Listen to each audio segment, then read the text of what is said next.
வணக்கம் அன்பு மாணவர்களே. This is you are all about English. Welcome back. நம்ம பணத்தை எதிர்கால உபயோகத்திற்காக சேர்த்து வைக்கிறோம்ல,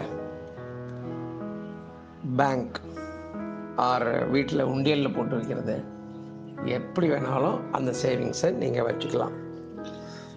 எஸ்பெஷலி வீட்டில் அஞ்சரை பெட்டியில் வச்சுக்கிற அமௌண்ட், அதுக்கு நெஸ்ட் எக் என்று சொல்லலாம்.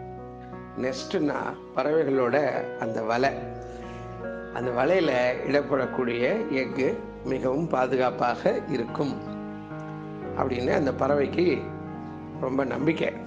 இந்த முட்டையிடுற பறவைக்கு அதுலேருந்து வந்தது தான் இது.